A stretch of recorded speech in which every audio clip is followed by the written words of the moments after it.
Welcome to ચેતુસ kitchen. આજે આપણે બનાવીશું મગનું શાક બનાવવાના છે। તો બે અલગ રીતે આપણે મગનું શાક બનાવશું। તો એના માટે એક વાટકી આપણે મગ લઈ લીધા છે। એને પલાળ્યા નથી, એમ જ છે। આ મગ પલાળ્યા વગરના છે અને બાફીને જ આપણે બનાવવાના છે। તો એક વાટકી જેટલા આપણે મગ લઈ લીધા છે। અહીંયા આપણે 1.5 લસણનો ગાંઠિયો ફોલી લીધો છે, એક લીલું મોટું મરચું લીધું છે, એક ઇંચ આદુનો ટુકડો લીધો છે, લીલા ધાણા એક વાટકી દહીં લીધું છે, મીઠું। બાકી રેગ્યુલર મસાલાની અંદરથી મસાલાનો ઉપયોગ કરી ટેસ્ટી આવા બે પ્રકારના આજે આપણે મગના શાક બનાવશું। તો પહેલાં આપણે મગને બાફી લેવાના છે।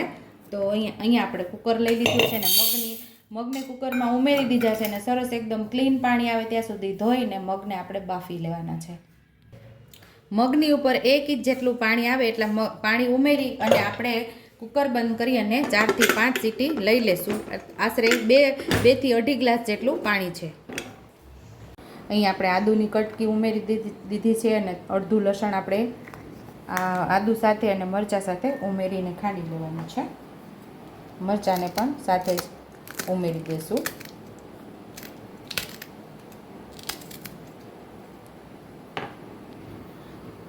પાંચ ચમચીથી થોડું વધારે જીરું ઉમેરશું, થોડું મીઠું ઉમેરી અને મસાલો તૈયાર કરી લઈશું। આપણે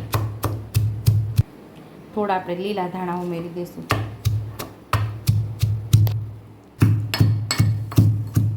અહીં આપણો મસાલો તૈયાર થઈ ગયો છે। વાટકીની અંદર આપણે એને લઈ લઈશું। મસાલાને આપણે ખાંડી અને બીજો મસાલો એક તૈયાર કરી લેવાનો છે। દરદરો આપણે આને ખાંડવાનો। અહીં આપણે બીજો મસાલો તૈયાર કરવાનો છે। તો લસણ ઉમેરી દીધું છે, આમાં પણ એક લીલું મરચું આપણે ઉમેરશું।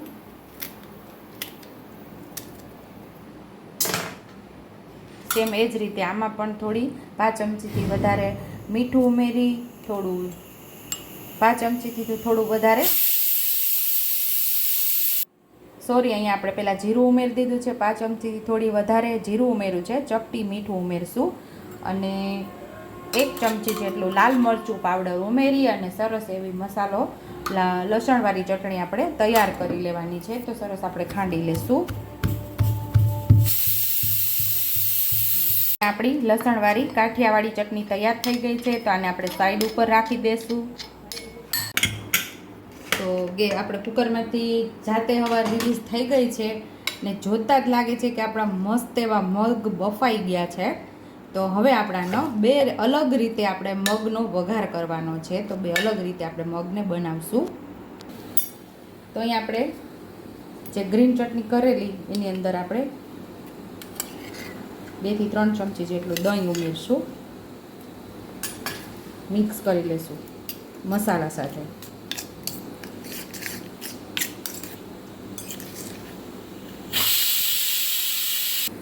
હળદર ઉમેરી દઈશું, અડધી ચમચીથી થોડી હળદર, અડધી ચમચી જેટલું ધાણા જીરું પાવડર ઉમેરીને મિક્સ કરી લેવાનું છે। સ્વાદ મુજબ આપણે મીઠું ઉમેરશું।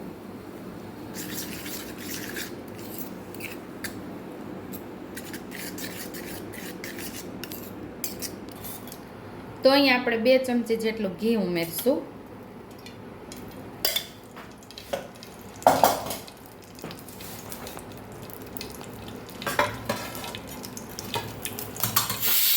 થઈ ગયું છે તો 5 ચમચી જેટલી રાઈ ઉમેરશું,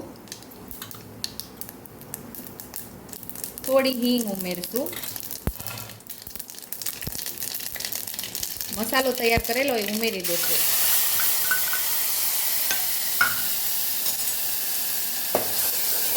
સાતડી લેવાનું છે આપણે મસ્ત। ફટાફટ હલાવવા મને ગેસ ધીમો કરી દીધો છે આપણે, આપણું દહીં ફાટે નહીં।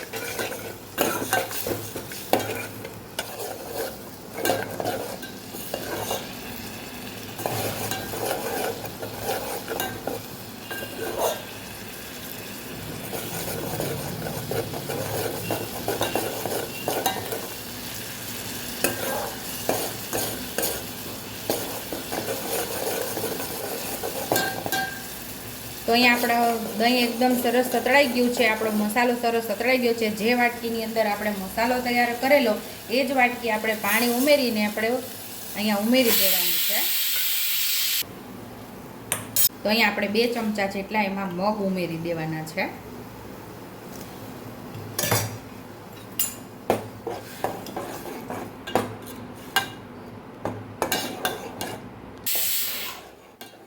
પાંચ ચમચી જેટલું લાલ મરચું પાવડર ઉમેરી અને સરસ આપણે એને ઉકળવા દેવાનું છે.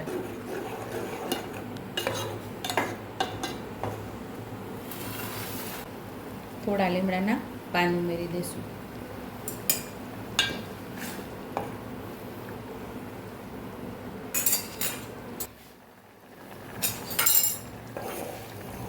તો અહીંયા મગ આપણા મસ્ત એવા ઉકળી ગયા છે. તો આ મગને આપણે સાઈડ ઉપર રાખી લઈશું અને બીજા મગનો આપણે વઘાર કરી લઈશું.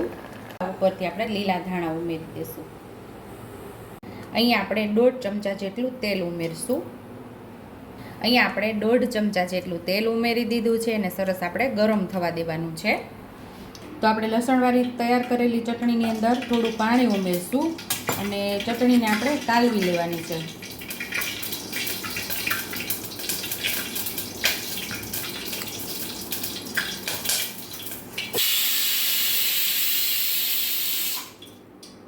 એક ચમચી ધાણા જીરું, અડધી ચમચી જેટલી હળદર, સ્વાદ મુજબ આપણે મીઠું ઉમેરશું. મસાલાને સરસ કાલવી લેવાનો છે અને પાણીની અંદર આપણે ઉમેરી દઈએ તો સરસ પોચી થઈ જાય, એકદમ ફૂલી જાય છે આપણો મસાલો.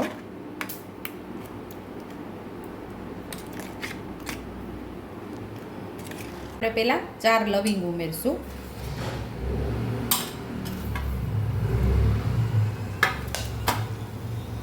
અડધી ચમચી જેટલી રાઈ ઉમેરશું.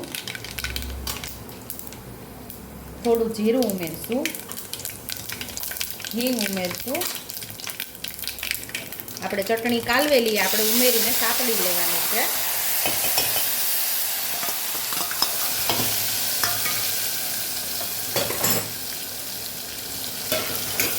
થોડા લીલા ધાણા ઉમેરશું.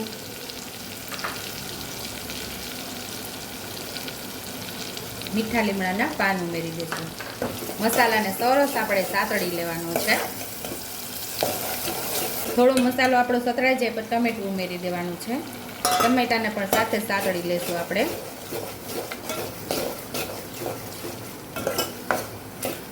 જેમ વ્યવસ્થિત આપણો મસાલો સતળાયેલો હશે ને તો જ આપણા મગનો સ્વાદ મસ્ત એવો આવશે.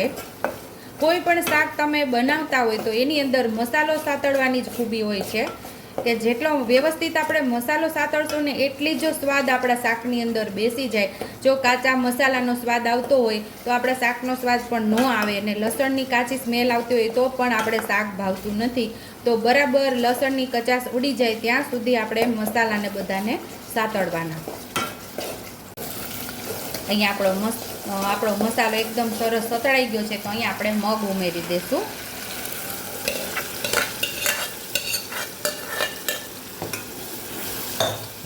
જે પ્રમાણે આછા ઘાટા એટલે કે રસાવાળા કરવા હોય એ પ્રમાણે તમારે પાણી અથવા તો છાશ અહીંયા ઉમેરી શકો છો તમે.